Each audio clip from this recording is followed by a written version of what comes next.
Dear student, continues of chapter number 1, standard 9, subject social science. The French East India Company arrived in India for the trade in 1668. What happened there, dear student? Here, the French East India Company arrived into the India for the trading in which year in 1668 and eventually set up the trade center in Mahe, Karaikal, Pondicherry, Chandranagar, Machilipatnam. These all are the main trade center was established in India by the French East India Company.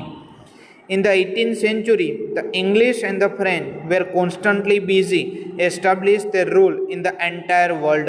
Now what happened there? In 18th century, English and French were both are competitor of each other, and also both the nation was established for busy for regarding with the rule in the entire world, conquering more territories. It means what happened there? They have to acquire the more territories into the world level and also into the India.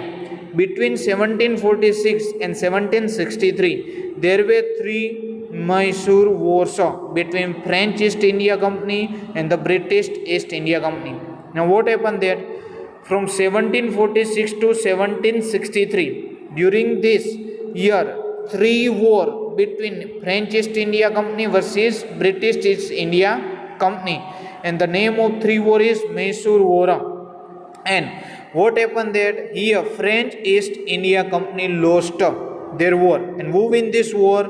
British East India Company win their war, thus making easy the expansion of the British East India Company. Now what happened there? After winning this Mysore war, British East India Company expansion their trade into the India. Thus, at the end of this battle for the power, the Portuguese were left with Diu, Daman, Goa, while French had the trade center of Chandranagar, Mahe, Karaikal, Pondicherry. Meanwhile, the Dutch has to live forever. It means now what happened there? Now more trading center was established and controlled by the British East India Company, and after some period of the time, what happened that Dutch has also lived forever from the India. Now our next topic is the Battle of Plassey.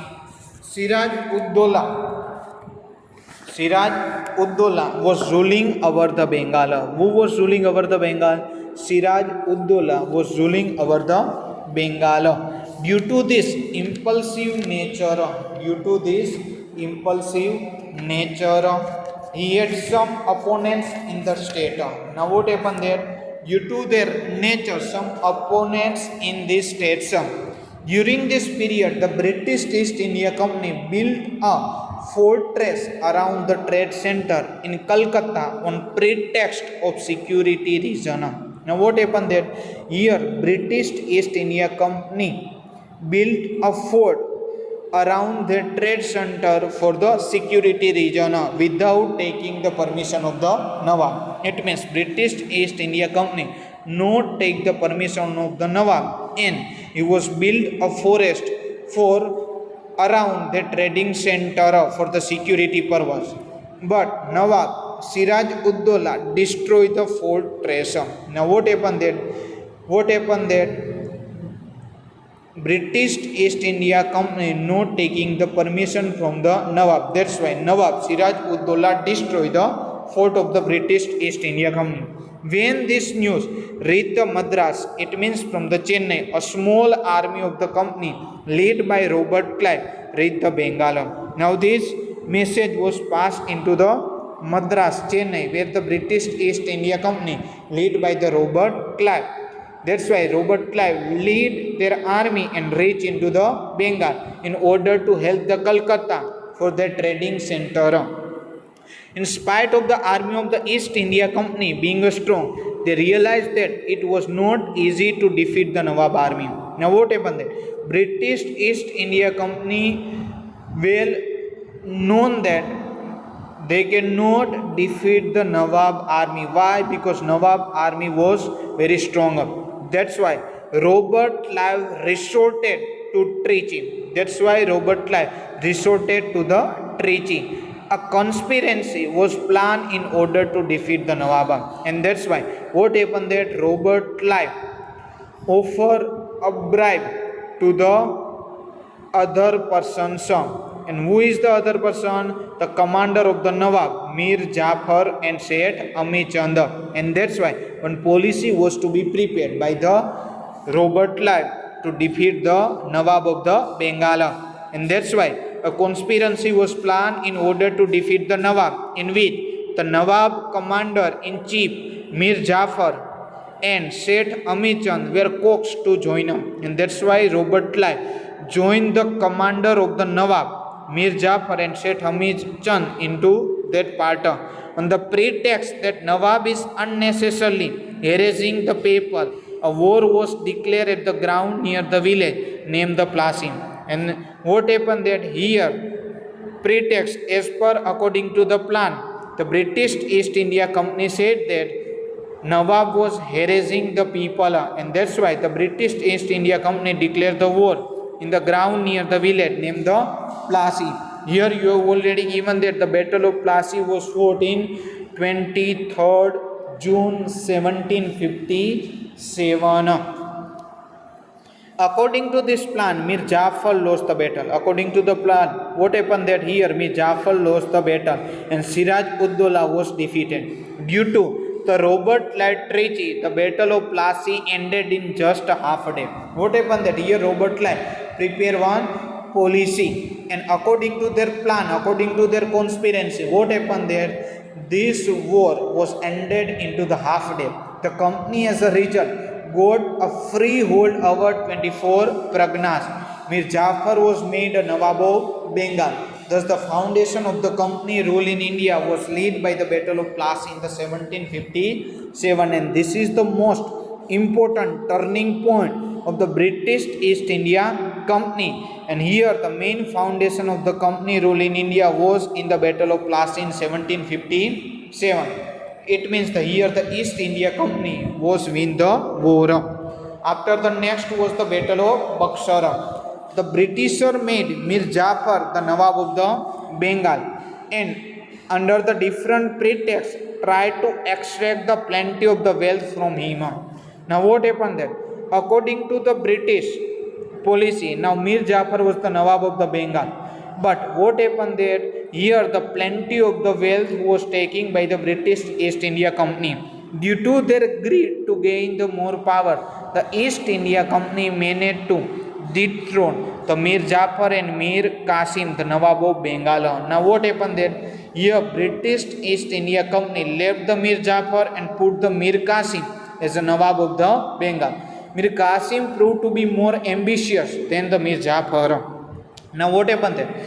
Mir Qasim was more ambitious than Mir Jafar, thus become the threat for the company. Hence, Mir Qasim was removed, and again Mir Jafar was again the made the Nawab. And that's why what happened that again British East India Company removed the Mir Qasim and put the Mir Jafar as the Nawab of the Bengal. Mir Qasim took refuge with the Nawab of Awadh during this time, and the Mughal Emperor Shah Alam had come to the Awadh. So all the three of them decided to join the hands and fight the company untidily and thus declare the war. Now what happened that one-sided here the joint army of the Mughal Empire Shah Alam, Nawab of Awadh and Mir Qasim.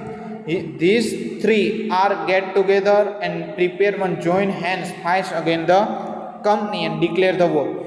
At the Buxar, the East India Company fought against the United Army of 22nd October 1764, in which the United Army lost. Now what happened there? In which year the Buxar war was happened? In 22nd October 1764. In which year the Battle of Plassey? Battle of the Plassey on 1757. And what was the result of the Battle of Buxar?